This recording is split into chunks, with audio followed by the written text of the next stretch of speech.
Hi friends, welcome to Rasathi சமையலன் vlog. இன்றைக்கி நம்ம சேனலில் பார்த்திங்கன்னா ரொம்பவே சூப்பரான, யாருமே இது வரைக்கும் சொல்லாத யூஸ்ஃபுல்லான கிச்சன் டிப்ஸ் தான் பார்க்க போகிறோம் ஃப்ரெண்ட்ஸ். வாங்க வீடியோக்குள்ளே போகலாம். இப்போ நம்ம பார்க்க போகிற ஃபர்ஸ்ட் டிப் என்னன்னு பார்த்தீங்கன்னா, நம்ம வெங்காயம் நறுக்கும்போது கண்டிப்பாக எல்லாருக்குமே கண்ணில் தண்ணி வரும்.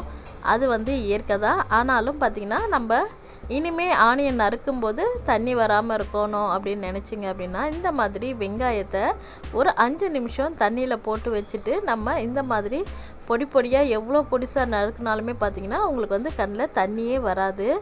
கண்டிப்பாக பார்த்திங்கன்னா நமக்கு அதே மாதிரி ஆனியனை வதக்கும் போது கூட பார்த்திங்கன்னா கொஞ்சம் அந்த வெங்காயத்தோட ஸ்மெல் அதிகமாகவே இருக்கும்.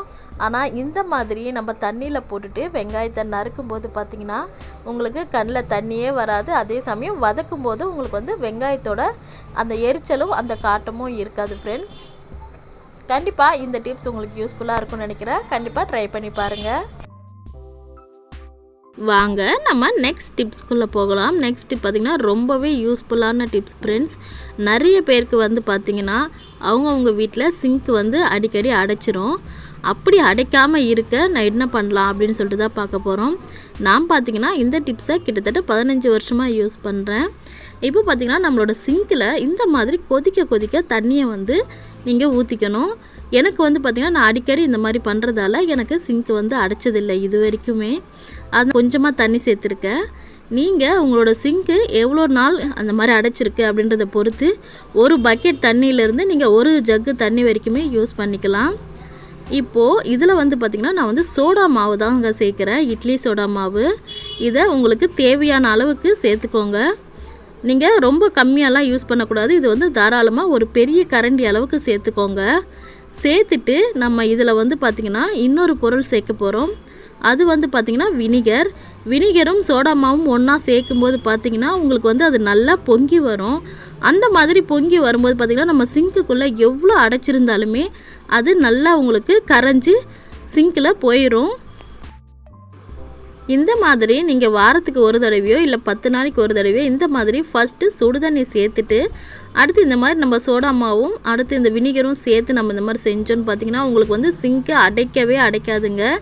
அதே மாதிரி நம்ம பாத்திரம் கழுவி முடிச்சதுக்கப்புறமும் பார்த்திங்கன்னா இந்த மாதிரி தண்ணி அடிக்கடி சேர்த்துக்கோங்க.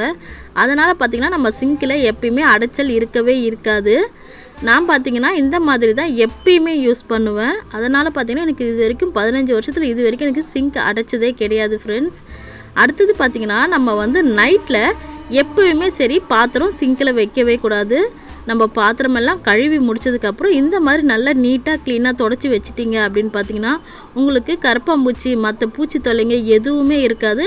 நமக்கு எப்போவுமே சிங்க் ரிப்பேரே ஆகாது ஃப்ரெண்ட்ஸ். உங்களுக்கு அடைக்கவே அடைக்காது. கண்டிப்பாக இந்த டிப்ஸை ஃபாலோ பண்ணி பாருங்கள். நம்ம வீட்டில் இருக்கிற பொருட்களை வச்சே நம்ம சிங்கை ஈஸியாக க்ளீன் பண்ணிக்கலாம். கண்டிப்பாக நம்ம எல்லார் வீட்லையுமே இட்லி சோடா மாவு இருக்கும், அதே சமயம் வினிகரும் இருக்கும். அப்படி இல்லை அப்படின்ற பட்சத்தில் வினிகர் பாட்டில் ஒரு பாட்டில் பார்த்திங்கன்னா 40 ரூபா தான் ஃப்ரெண்ட்ஸ். அதை வாங்கி வச்சுக்கிட்டிங்க அப்படின்னா நமக்கு ரொம்பவே யூஸ்ஃபுல்லாக இருக்கும். நம்ம காய்கறி கூட அதில் கொஞ்சமாக ஒரு அரை மூடி அளவுக்கு ஊற்றி நம்ம தண்ணியில் சேர்த்துட்டு காய்கறி அலசணும்னு பார்த்திங்கன்னா அது கூட உங்களுக்கு ரொம்பவே ஃப்ரெஷ்ஷாக இருக்கும். கண்டிப்பாக இந்த எல்லா டிப்ஸும் நீங்கள் ஃபாலோ பண்ணி பாருங்கள், ரொம்பவே யூஸ்ஃபுல்லாக இருக்கும். அடுத்தது பார்த்திங்கன்னா நம்ம இப்போ ஒயிட் கலர் தேங்காய் சட்னி ஹோட்டல் ஸ்டைலில் எப்படி செய்கிறதுன்னு சொல்லிட்டு தான் ஃப்ரெண்ட்ஸ் பார்க்க போகிறோம். அதுக்கு பார்த்திங்கன்னா நம்ம தேங்காய் எடுத்துருக்கோம். தேங்காவோட அடிப்பக்கத்தில் இருக்கு இல்லையா அந்த மெரூன் கலரில், அதை நம்ம கத்தியை வச்சு நல்லா சுரண்டி எடுத்துட்டோன்னு பார்த்திங்கன்னா இந்த மாதிரி ஒயிட் கலரில் வரும். இந்த மாதிரி அதோட தோலெல்லாம் நம்ம ரிமூவ் பண்ணிவிட்டு நம்ம இப்போ இதை ஒரு மிக்ஸி ஜாருக்குள்ளே சேர்த்துக்கலாம். தேங்காய் கூட கொஞ்சமாக இஞ்சியும் ஒரு பச்சை மிளகாயும் எடுத்திருக்கேன். 2 டேபிள் ஸ்பூன் அளவுக்கு உடச்சிக்கல்ல எடுத்திருக்கேன். இந்த அளவு மட்டும் போதும் ஃப்ரெண்ட்ஸ். பச்சை மிளகாய் கூட ஒன்று சேர்த்தா போதும். போட்டு எல்லாத்தையுமே நம்ம மிக்ஸி ஜாரில் நைஸாக அரைச்சி எடுத்துகிட்டு இந்த மாதிரி ஒரு தாளிப்பு கொடுத்துட்டோன்னு பார்த்திங்கன்னா நமக்கு ஹோட்டல் ஸ்டைலில் ஒயிட் கலர் தேங்காய் சட்னி ஈஸியாக ரெடி ஆகிடும்.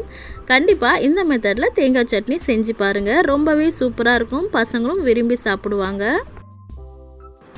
நெக்ஸ்ட் பார்த்திங்கன்னா ஒரு சூப்பரான டிப்ஸ் ஃப்ரெண்ட்ஸ். இப்போ பார்த்திங்கன்னா நம்ம நார்மலாக வீட்டில் பூரி செய்யும்போது நமக்கு பூரி உப்புலாவே வராது. ஸோ அதுக்கு என்ன செய்யலான்னு பார்த்திங்கன்னா இந்த மாதிரி 1 டீஸ்பூன் அளவுக்கு ரவை சேர்த்துக்கிட்டீங்க அப்படின்னாக்கா உங்களுக்கு பூரி நல்லா சாஃப்டாகவும் அதே சமயத்தில் நல்லா புஷ்ஷுன்னு உப்பி வரும்.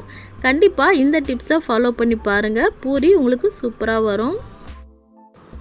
நெக்ஸ்ட்டு இப்போ வந்து பார்த்திங்கன்னா நம்ம வந்து ஒரு சூப்பரான ஹெல்த்தியான ஒரு சிறுகீரை பொரியல் நம்ம எப்படி செய்கிறது, ரொம்ப சிம்பிளாக எப்படி செய்யலான்னு சொல்லிட்டு தான் ஃப்ரெண்ட்ஸ் பார்க்க போகிறோம். அதுக்கு வந்து பார்த்திங்கன்னா நான் வந்து ஒரு கடாயில் எண்ணெய் சேர்த்துருக்கேன். எண்ணெய் சேர்த்துட்டு கொஞ்சமாக அதில் கடுகு சேர்த்து நல்லா பொரிய விட்டுக்கலாம். நான் வந்து பார்த்திங்கன்னா கடுகு கூடவே கொஞ்சமாக வடகமும் சேர்த்துருக்கேன். வடகம் சேர்த்து தாளிக்கும் போது பார்த்திங்கன்னா நமக்கு வந்து கீரை பொரியல் ஆகட்டும், அப்படி இல்லை கீரை குழம்பாகட்டும், நமக்கு வாசனை ரொம்பவே சூப்பராக இருக்கும். அதனால் பார்த்திங்கன்னா நான் கொஞ்சமாக வடகம் சேர்த்துருக்கேன். அது கூடயே பார்த்திங்கன்னா கொஞ்சமாக வெங்காயத்தையும் சேர்த்துக்கிறேன். வெங்காயம் நம்ம எந்த அளவுக்கு சேர்க்குறோமோ பொரியலுக்கு, அதுவும் அந்த கீரை பொரியலுக்கு ரொம்பவே நல்லாயிருக்கும் ஃப்ரெண்ட்ஸ். நான் வந்து பார்த்திங்கன்னா 2 நார்மல் சைஸ் வெங்காயம் நறுக்கி சேர்த்துருக்கேன். கூடவே ஒரு கொத்து அளவுக்கு கருவேப்பிலை சேர்த்துருக்கேன். இது சேர்த்துட்டு இது நல்லா பச்சை வாசனை போகிற வரைக்கும் நம்ம வதக்கி விட்டுறலாம். அடுத்து பார்த்திங்கன்னா இதில் வந்து நம்ம தக்காளி சேர்த்துக்க போகிறோம். தக்காளி ஒரே ஒரு தக்காளி சேர்த்தா போதும் ஃப்ரெண்ட்ஸ். கீரை பொரியலுக்கு நம்ம வந்து 2 வெங்காயம் ஒரு பெரிய தக்காளி சேர்த்துருக்கேன். கூடவே மஞ்சத்தூள் சேர்த்து இதை நல்லா வதக்கி விட்டுறலாம். வெங்காயம் தக்காளி நல்லா வதங்கிறதுக்காக இது கூடயே நான் வந்து கொஞ்சமாக உப்பு சேர்த்துக்கிறேன். உப்பு சேர்த்துட்டு வதக்கணும்னா நமக்கு சீக்கிரமாக வெங்காயம் தக்காளி வதங்கி வந்துடும்.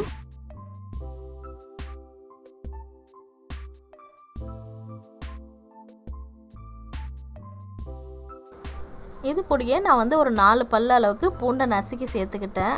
அடுத்து பார்த்திங்கன்னா நம்ம அலசி க்ளீன் பண்ணி வச்சுருக்கிற சிறுகீரையை இதில் சேர்த்துக்கலாம். சேர்த்துட்டு நல்லா மெதுவாக இதை கிளறி விடுங்க. மெதுவாக நம்ம கிளறி விட்டுட்டு இதை கொஞ்சம் நேரம் மூடி போட்டு வேக விட்டுக்கலாம். எனக்கு கொஞ்சம் உப்பு கம்மியாக இருந்துச்சு, அதனால் நான் திரும்பவும் உப்பு கொஞ்சமாக சேர்த்துக்கிட்டேன். சேர்த்துட்டு இதை நல்லா கிளறிட்டு மூடி போட்டு ஒரு 5 நிமிஷம் நல்லா நம்ம சிம்மிலேயே குக் பண்ணிக்கலாம். அடுத்து பார்த்திங்கன்னா நல்லா வதங்கி வந்ததுக்கப்புறம் கடைசியாக ஒரு அரை டீஸ்பூன் அளவுக்கு நம்ம நார்மல் குழம்பு மிளகாத்தூள் யூஸ் பண்ணிக்கலாம். மிளகாத்தூள் சேர்த்ததுக்கு அடுத்து பார்த்திங்கன்னா இதை வந்து சிம்மில் ஒரு 2 நிமிஷம் பச்சை வாசனை போகிற வரைக்கும் மூடி வச்சு இறக்கிட்டோன்னு பார்த்திங்கன்னா நமக்கு சூப்பரான சிறுகீரை பொரியல் ரெடி ஆகிடுச்சு. இந்த வீடியோவில் நான் சொல்லியிருந்த எல்லா டிப்ஸும் ரெசிபியும் கண்டிப்பாக உங்களுக்கு பிடிச்சிருக்கும் அப்படின்னு நினைக்கிறேன். பிடிச்சிருந்தா மறக்காமல் இந்த வீடியோவுக்கு ஒரு லைக் பண்ணிக்கோங்க. அப்படியே ராசாத்தி சமையல் அண்ட் vlogக்கு சப்ஸ்கிரைப் பண்ணிக்கோங்க. பக்கத்தில் இருக்கிற பெல் ஐக்கானையும் கிளிக் பண்ணிக்கோங்க. அப்போ தான் நான் போடுற புது வீடியோ உங்களுக்கு நோட்டிஃபிகேஷனில் வரும் ஃப்ரெண்ட்ஸ். அடுத்து பார்த்திங்கன்னா நம்மளோட சேனலில் நிறைய டிப்ஸ் வீடியோ போட்டிருக்கேன். உங்களுக்கு தேவை அப்படின்னா நீங்கள் வந்து சேனலுக்குள்ளே போயிட்டு ப்ளேலிஸ்ட்டில் பார்த்திங்கன்னா நிறைய டிப்ஸ் வீடியோ இருக்கும், கண்டிப்பாக பாருங்கள். தேங்க்ஸ் ஃபார் வாட்சிங்.